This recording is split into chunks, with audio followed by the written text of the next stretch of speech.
Selamat malam, Jua Ahmad Mantagrina. Saat ini saya lagi di jalan, ada di Pik 2, Pantai Nakapuk 2.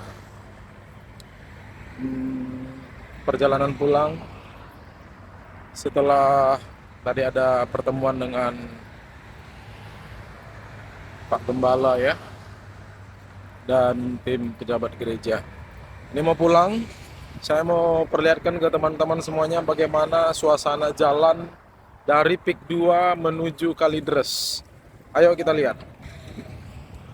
Ini saya masih di jalan, harus jalan kaki menuju parkiran motor. Karena ternyata tadi di restoran tempat pertemuan itu tidak disediakan, memang tidak ada parkir untuk motor ya. Jadi parkirnya ada di sini. Semua motor di areal ini parkirnya di sini. Selain motor, mobil juga kalau di parkiran restoran tujuan sudah penuh, maka kendaraan akan dialihkan ke sini, khususnya mobil. Kalau motor memang wajib di sini, mobil ya dialihkan ke sini ya. Oke.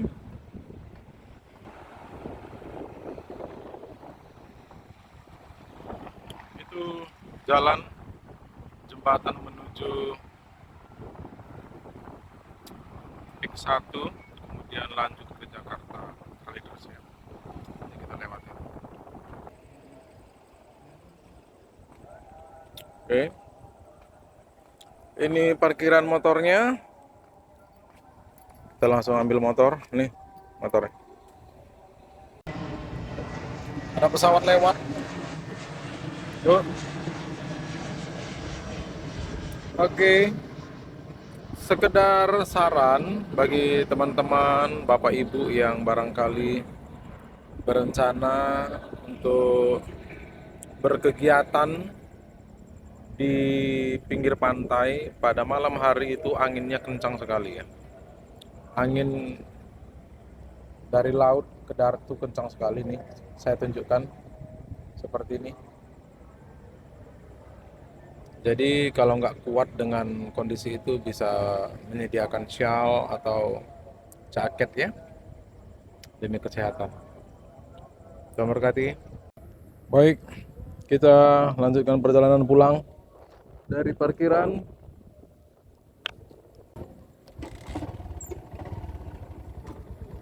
Let's go. Keluar dari parkiran.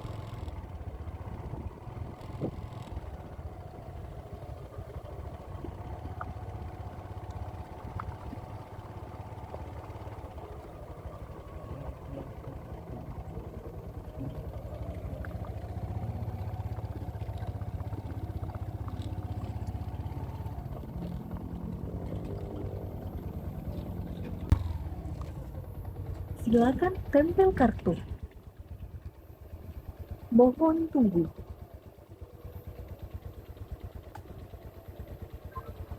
Silakan tempel kartu pembayar. Terima kasih. Selamat jalan. Terima kasih. Parkirnya 8.000 guys, mesti pakai e-money ya. Teman-teman kalau nggak punya e-money nggak bisa parkir.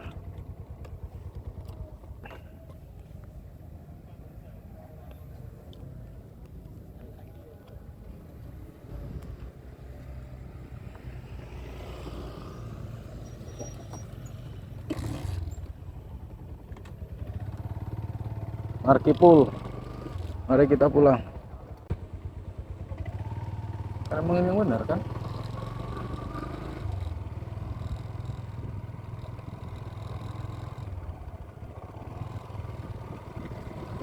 Yang benar.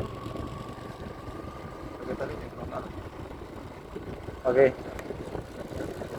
Jalanan.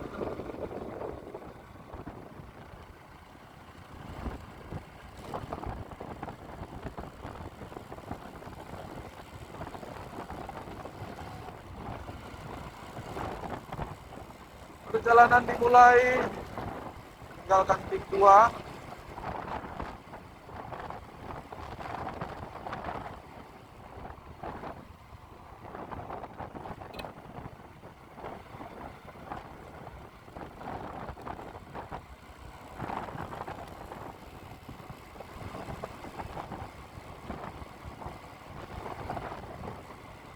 depan, putar balik.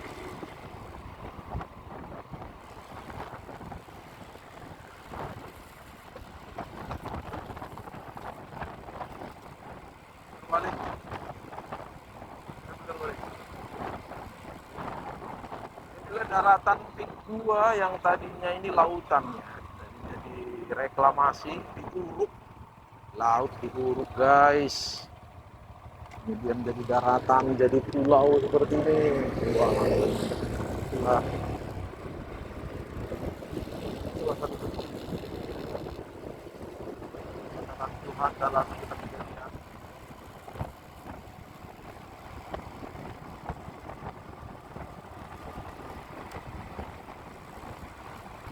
Tuhan katakan di Kejadian pasal 9 ya. 9 apa pasal berapa itu? Ketika Tuhan mengacaukan bahasa di Babel, Tuhan berkata, mulai hari ini tidak ada satu pun yang tidak bisa dilakukan oleh manusia.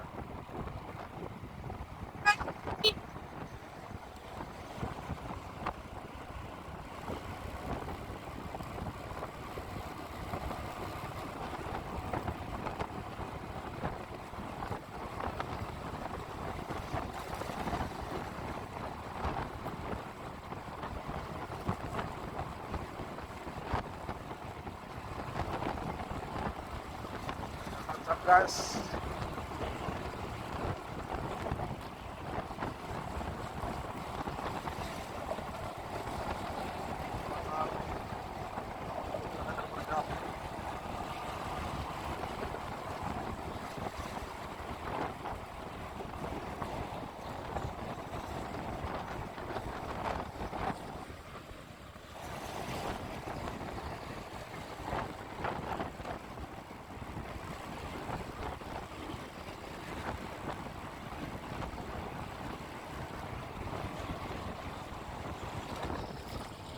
Naik jalanan rusak, naik jalanan tidak rata karena konflik.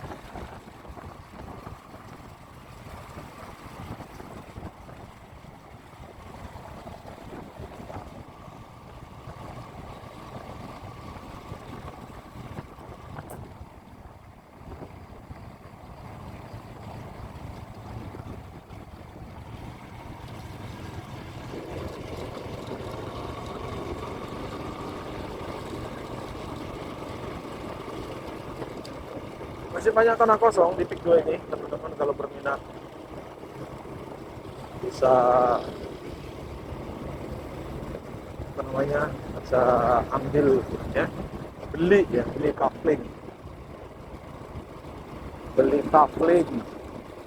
tuh lihat tuh cicilan ya, itu apa itu, The Palm Beach, cicilan 29 juta per bulan. Oh, cicilan 29 juta per bulan.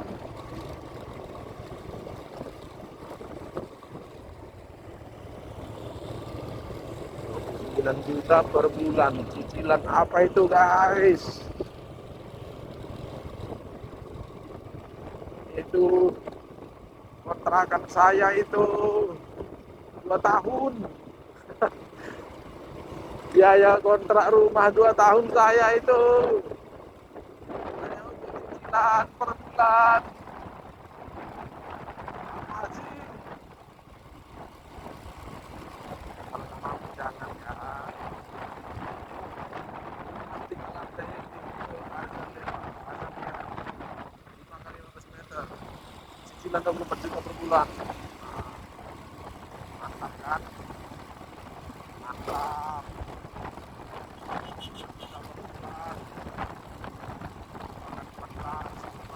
Silakan.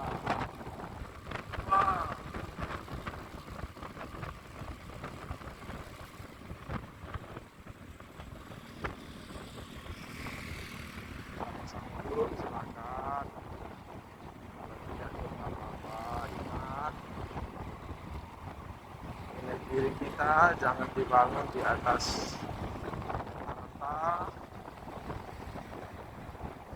ataupun kekayaan, pangkat, jabatan, popularitas, nama baik, dan sebagainya. Diri kita tidak diukur dari semua itu. Jadi diri kita setara dengan darah Yesus yang tak ternilai harganya. Ya, jangan merasa gagal, jangan merasa kecil, jangan merasa tidak berharga.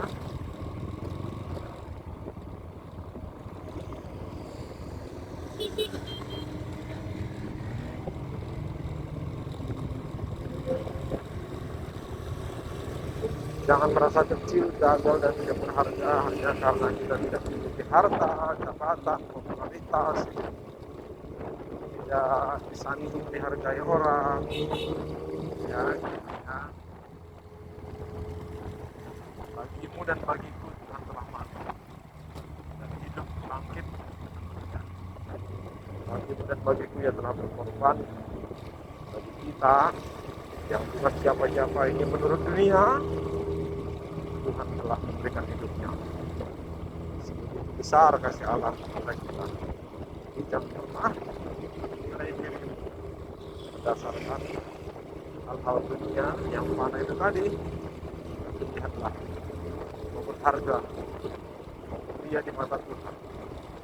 Kan rohnya Allah ada padamu, taruh dalam dirimu dan diriku. Dan percaya kita begitu berharga. Jadi tidak ada lagi kata minder, tidak ada lagi kata minder dalam kamus hidup orang percaya. Tidak ada lagi kata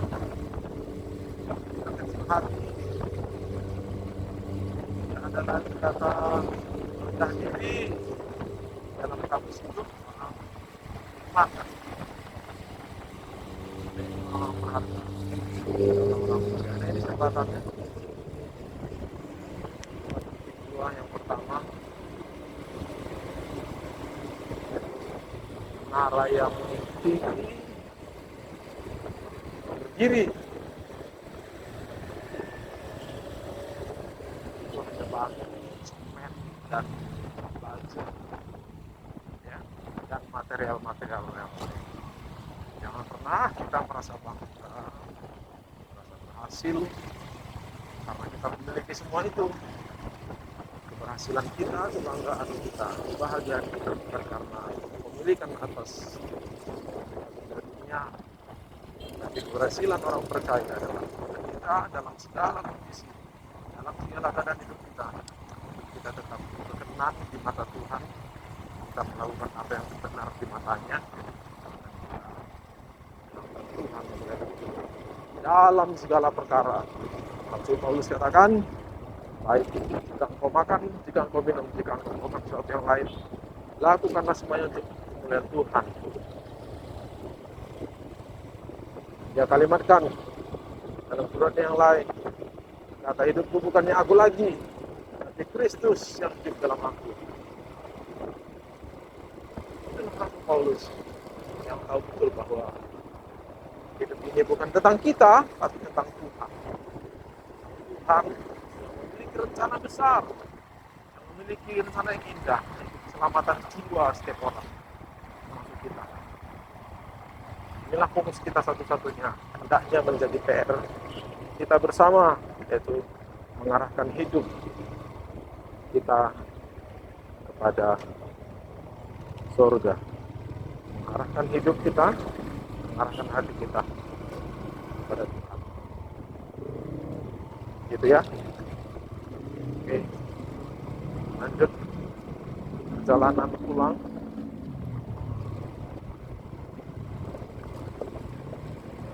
Dalam perenungan saya dan ketika saya menyanyikan pujian dalam ibadah atau pribadi, ketika saya berkata, ku sembahkan Tuhan, ku sembahkan atau lagu-lagu penyembahan yang lainnya yang liriknya kata aku menyembah Tuhan. Terkadang saya sendiri merasa bahwa saat itu saya belum menyembah.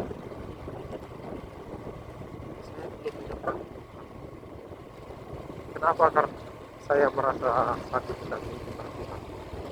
Karena saya merasa saya hanya mengucapkan lirik dan nada, tapi jiwa saya, roh saya tidak terhubung, seperti sedang jauh dan hilang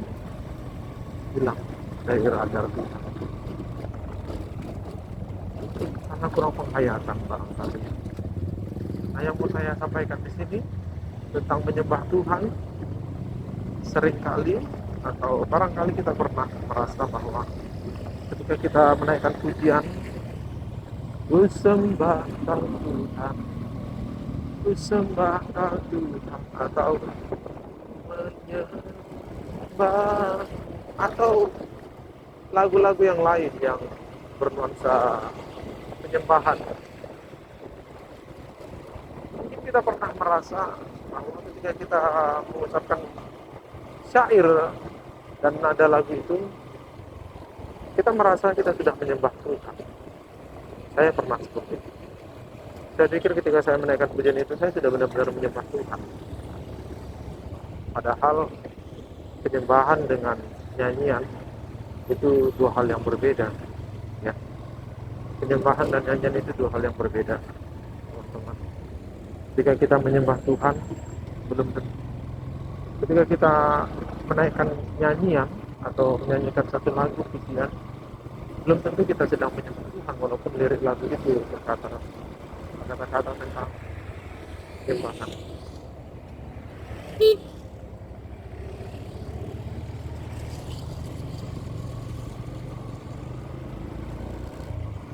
Apa sih penyembahan kepada Tuhan? Apa sih penyembahan yang Alkitab ajarkan? Alkitab menggunakan kata proskuneo, salah satu kata yang digunakan yang ketika diterjemahkan dalam bahasa Indonesia menjadi kata menyembah. Proskuneo dalam bahasa Indonesia. Apa itu proskuneo? Proskuneo berarti sujud, tunduk, menghormati, sujud sampai ke tanah, memberi nilai tinggi, hormat kepada siapa? Kepada objek atau orang yang kita sembah. Memberi nilai tinggi. Nah, memberi nilai tinggi berarti menempatkan objek penyembahan kita pada posisi yang sepantasnya atau kedudukan seharusnya, yaitu tempat yang paling tinggi, tempat yang tertinggi, di mana tempat itu tentu dalam penyembahan bahkan dalam hidup kita hanya layak atau hanya boleh kita berikan kepada Tuhan saja. Nah, apakah kita ketika menaikkan satu pujian benar-benar kita memberi nilai tinggi, menundukkan diri kepada Tuhan, menghormati Tuhan, sujud kepada Dia? Apakah ketika kita menaikkan pujian itu kita sedang benar-benar menyembah Tuhan? Dari sini kita memahami dan mengerti akhirnya bahwa ternyata penyembahan yang Alkitab ajarkan itu tidak sekedar menaikkan pujian bagi Tuhan di dalam ibadah, persekutuan atau dalam perkumpulan-perkumpulan yang kita sebut rohani itu, tapi ternyata penyembahan kita itu berlangsung seharusnya seumur hidup, sepanjang waktu, di segala tempat, dalam segala keadaan. Ketika kita berbisnis, ketika kita bersekolah, ketika kita sedang melayani, ketika kita sedang menjalankan pekerjaan kita, ketika kita sedang bergaul, ketika kita sedang bersosialisasi, ketika kita sedang melakukan segala sesuatu, kata Rasul Paulus, Karena pada saat kita melakukan semua dan Tuhan, kita tentu melakukannya dalam kerangka kita sedang menghormati Tuhan. Pada saat kita menghormati Tuhan dalam melakukan sesuatu itulah penyembahan kita. Di sanalah kita sedang menyembah. Jadi teman-teman, barangkali kalau tidak bisa berbahasa roh, ada orang yang merasa ketika dia berbahasa roh dia sedang menyembah Tuhan. Saya tidak sedang mempermasalahkan hal itu. Tapi yang mau saya katakan begini, walaupun teman-teman tidak bisa berbahasa roh, karena mungkin teman-teman tidak menerima karunia itu, jangan merasa engkau tidak bisa menyembah Tuhan. Penyembahan bukan bahasa, ya. Penyembahan itu sikap hidup yang menghormati. Penyembahan adalah sikap hidup yang tunduk submit kepada Tuhan. Penyembahan adalah penghormatan kepada Tuhan lewat segala yang kita kerjakan, yang kita pikirkan, yang kita ucapkan. Itu adalah penyembahan kita. Jadi kalau kau seorang siswa mahasiswa, kau jalankan aktivitas sebagai seorang mahasiswa, seorang praktisi hukum, tenaga medis, atau apapun itu, kau lakukan itu dalam tangan Tuhan.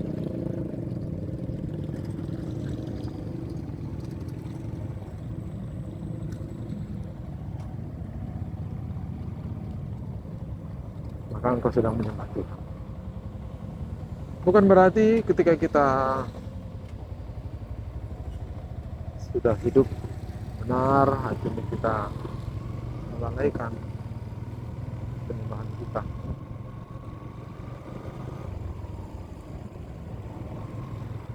Dalam ibadah, dalam segala keadaan, dalam segala tempat, di segala situasi, kita harus bisa menyembah Tuhan. Memberi nilai tinggi, tunduk, hormat, sujud.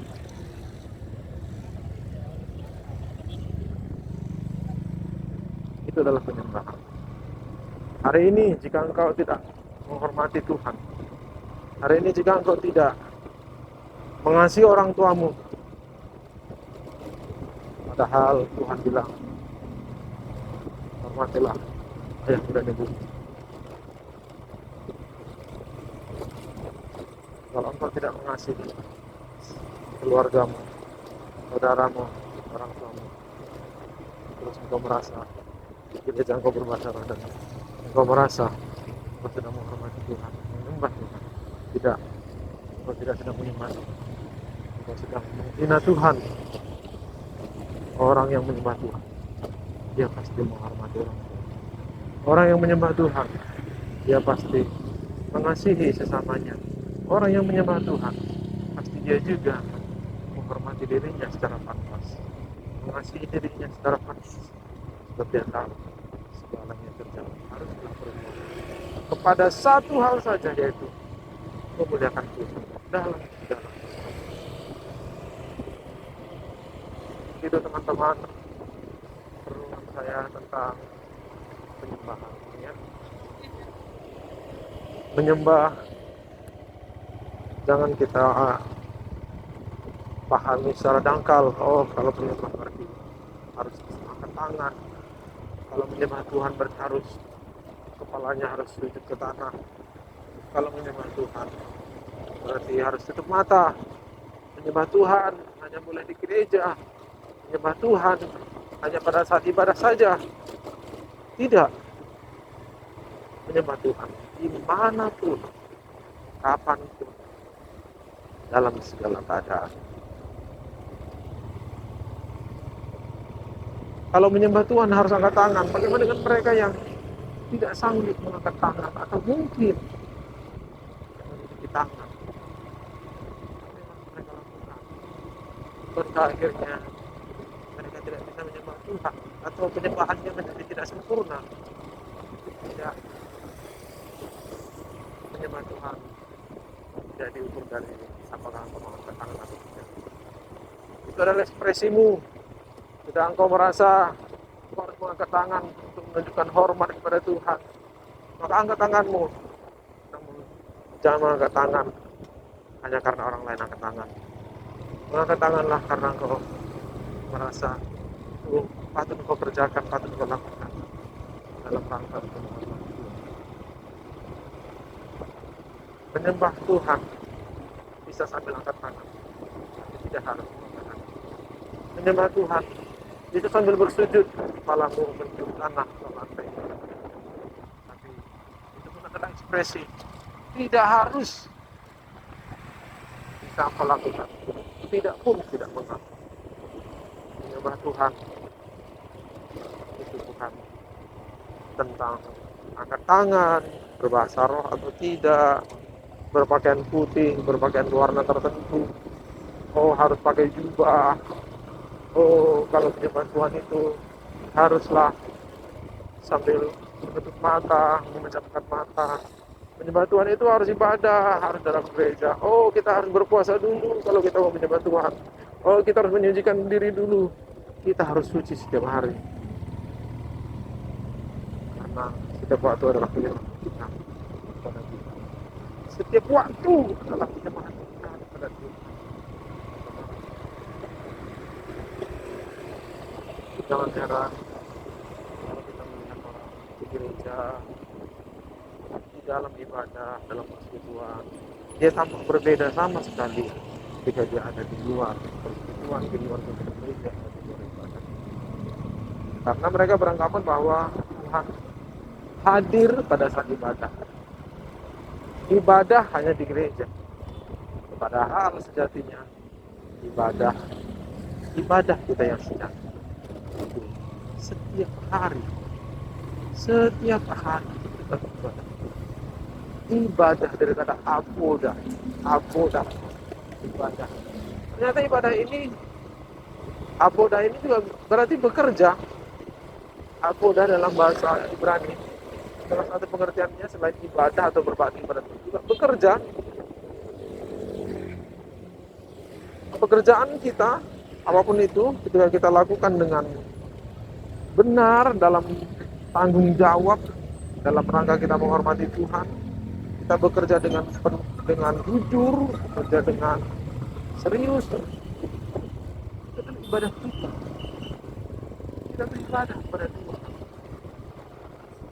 Seorang guru mengajar dengan benar, menuntun siswa, memberikan keteladanan, itu beribadah.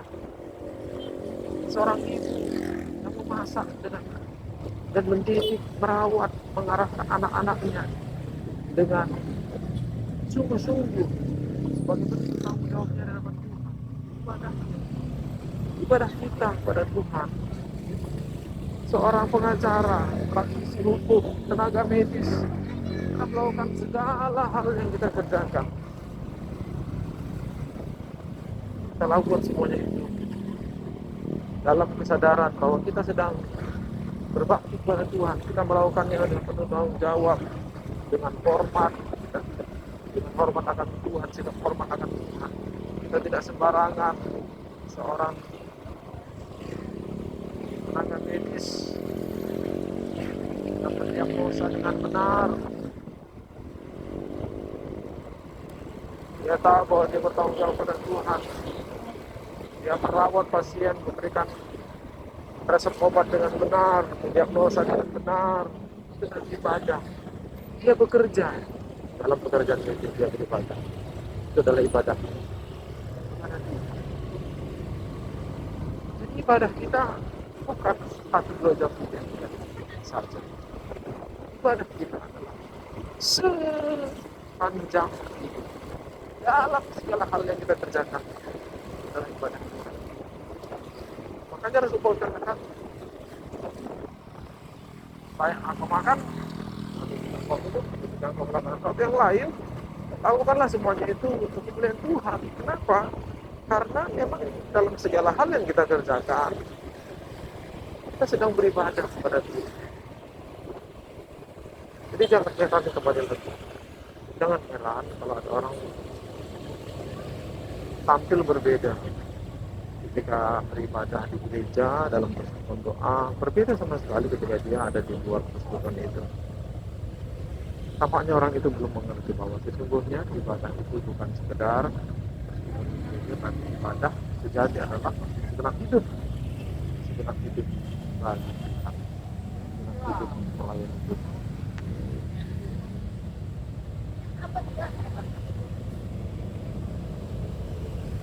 Mari kita sama-sama beribadah, mari kita sama-sama berusaha, kita sama-sama terus belajar untuk melakukan ibadah kita dengan benar. Ibadah dalam Roma 12 ayat 1 dan 2 dikatakan, hai saudara-saudara, demi Tuhan Allah, aku menasihatkan kamu supaya kamu mempersembahkan tubuhmu sebagai persembahan yang hidup, yang kudus, dan yang berkenan kepada Allah. Itu adalah ibadahmu yang sejati. Dan yang sejati memang mempersembahkan tubuh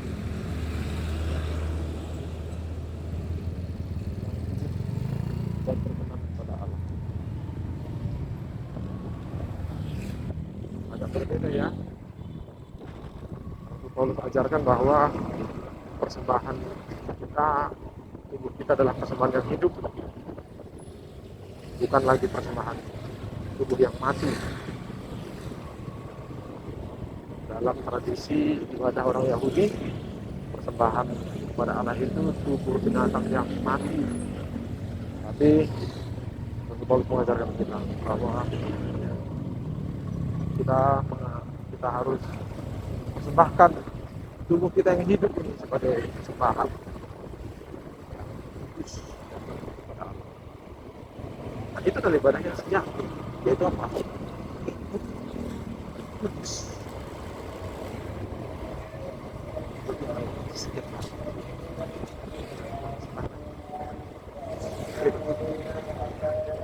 Mari kita sama-sama menyembah Tuhan.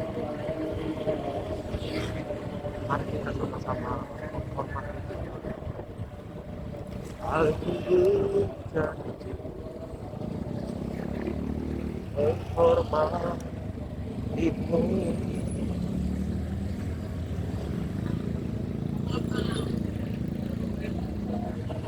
Kita berjanji menghormati Tuhan dalam segala perkara. Ku menghormati-Mu, Bapa surga.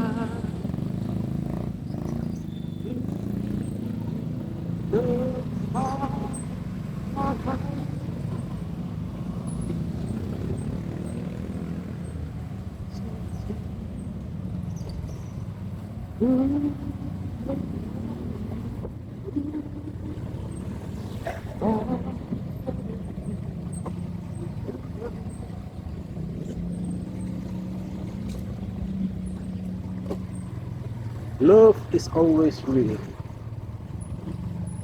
Cinta selalu benar.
Ke Taman Palem bisa lewat, Pak? Tutup Pak. Di mana ya ditutup? Pagi-pagi sampai tanggal 6 Berarti nggak bisa lewat nih? bisa. Berarti harus dari Menceng ya? Iya, harus lawan arah lah.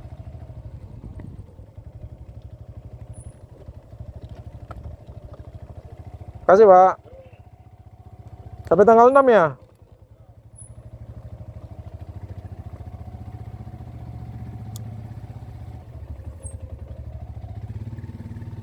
Aduh.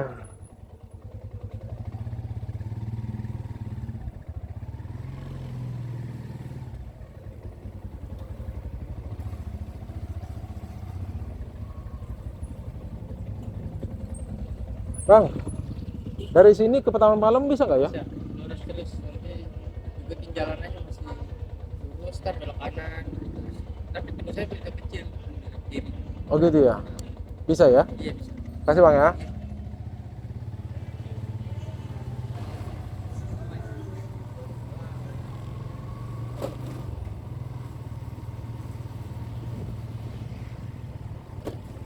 Jalanan ditutup Taman Palem nih. Kita cari jalan.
Bang, permisi Bang. Ke Taman Palem lewat mana Bang? Terus saja kanan? Ada gang, belah kiri, gangnya belah kiri. Oh gitu ya? Tanda-tanda gangnya apa itu? Tahu ya, saya juga namanya. Tanya orang situ aja kali ya? Iya. Kasih Bang ya.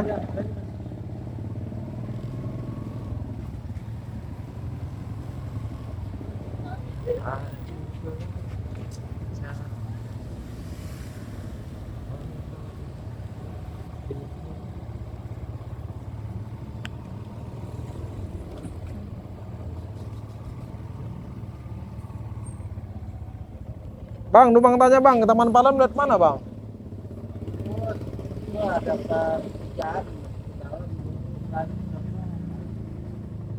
Pertigaan ke kiri gitu. Oh. Ah. Oh. Ini pertigaan pertama, Oke. kiri, Kiri. stop kanan.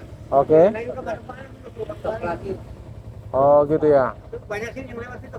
Pertigaan ke kiri, lurus. Pertigaan pertama kanan itu. Ah. Mentok kiri, lurus. Stop. No. Oh, mentok ke kanan. Oke, siap, siap. Makasih Pak ya.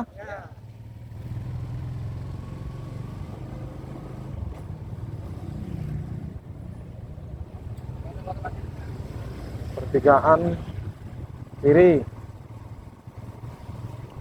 lurus, mentok ke kanan.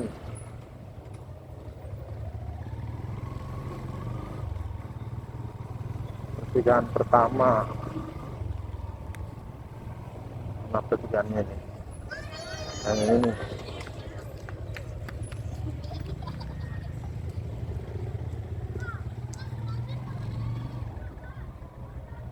Bang, permisi Bang, ke Taman Palem dari sini Bang? Iya Bang, lurus aja. Lurus aja ya? Kasih Bang ya.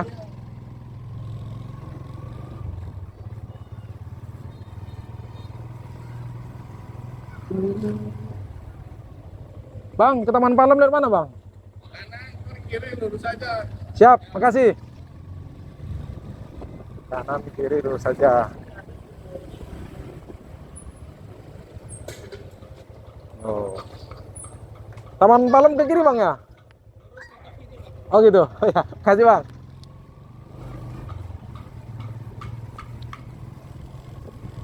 lurus mentok gini.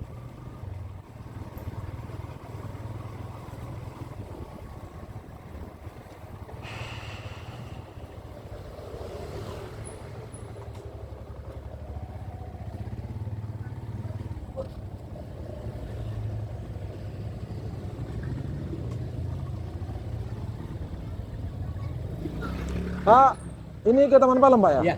Makasih, Pak.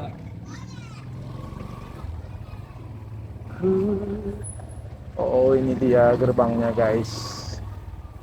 Gerbang kecil. Kita keluar di mana ya nanti nih? Coba kita lihat.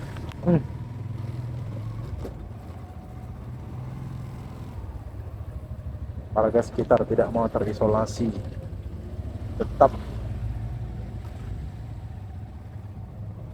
membuat jalur agar terhubung dengan Taman Palem. Oke, oh ini sepertinya yang dekat dunia rasa ini. Oh, bukan. Bukan. Ini mana ya?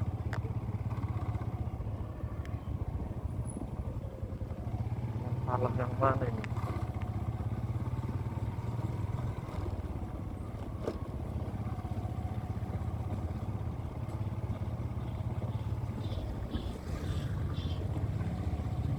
Mana nih?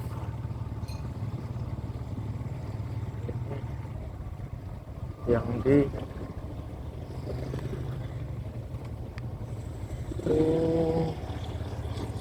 dekat ini apa namanya, pemadam kebakaran. Oke pemadam kebakaran.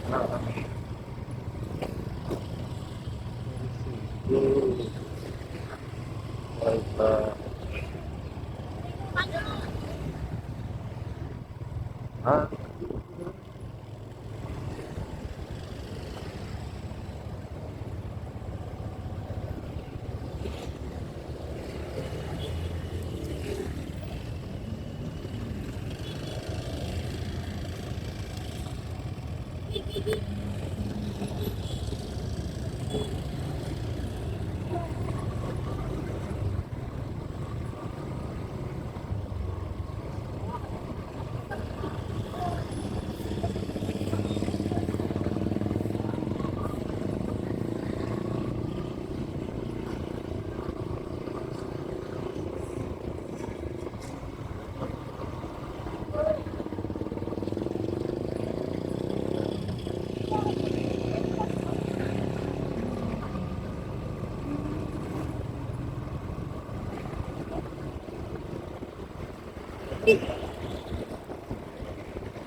Oke, kita sudah masuk ke jalanan biasa kalau pulang kerja ya, suasana jalanan rute pulang kerja kalau malam ya. Taman Surya 5 Kalideres, Jakarta Barat. Seperti ini. Di sebelah kiri di depan ada Lotte Mart, layak macam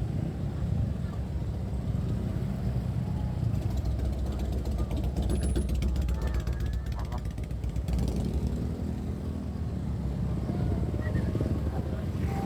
Biasanya bisa sebulan gitu, sebulan bahkan bisa 2 bulan. Jadi kurang masih 2 bulan wisata tempat ya, bawa anak-anak main.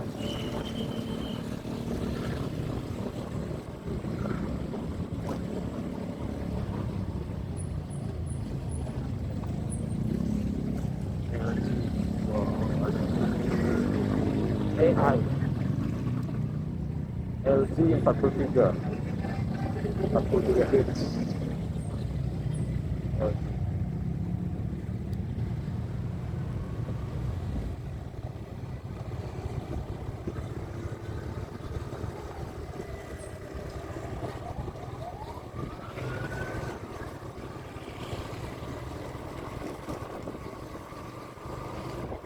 Kemanakah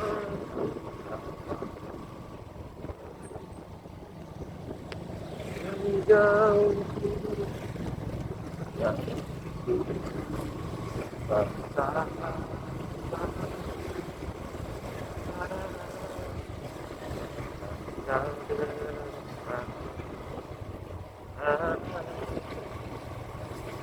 bahkan seluruh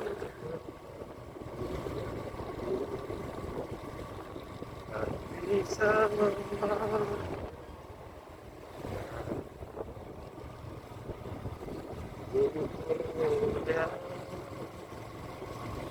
dan berharga.